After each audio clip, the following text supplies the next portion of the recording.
So orange cap purple cap ஸ்குவாட்லேயே இல்லை. So IPL பெர்ஃபார்மன்ஸுங்கிறாங்க. இதை பற்றி நீங்கள் என்ன நினைக்கிறீங்க? ஏன்னா அதுதான் நான் திருப்பி கிளாசிக் எக்ஸாம்பிள் உனக்கு நான் சொல்றேன். சுப்மன் கில் எடுத்துக்கோ, இன்டர்நேஷனல் ரெக்கார்ட் அந்த ஒரு 100க்கு அப்புறம் பெருசா எதுவுமே இல்லையே. ஆனா ஐபிஎல்ல நல்லா விளையாடி இருக்காரு. ஓ அப்ப நீங்க ஐபிஎல் வச்சு தான் நல்லா எடுப்பீங்களா? சரி, அப்ப ஐபிஎல்ல வந்து ஜெய்ஸ்வாலும் நல்லா பண்ணிருக்காரு. இதெல்லாம் விட orange cap holder Sai Sudharsan ஒரு ஆள் இருக்காரு. அவர் ஏன் நீங்க எடுக்கல? இஃப் இன்கேஸ் நீங்க ஐபிஎல் மூலமா எடுக்கிறதா இருந்தா பிரசித் கிருஷ்ணா ஏன் எடுக்கல?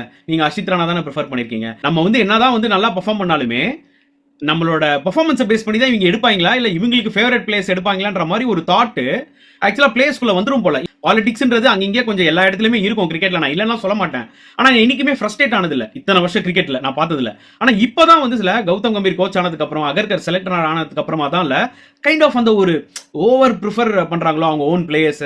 சில பாலிடிக்ஸ் தெரியுது, எவிடென்ட்டா தெரியுது. கொஞ்சம் ஃப்ரஸ்ட்ரேட்டிங்கா இருக்கு இவங்க ரெண்டு பேர் பண்றதை பார்க்கும்போது. பிரசித் கிருஷ்ணாவும் சரி, சாய் சுதர்ஷனும் சரி, இன்னைக்கு அவங்க என்ன நினைச்சிட்டு இருப்பாங்கன்னா, ஏன்னா இதுக்கு மேல நம்மளால என்ன பண்ணணும் டீமுக்குள்ள வரணும்னா அப்படின்ற மாதிரி தான் நினைப்பாங்க.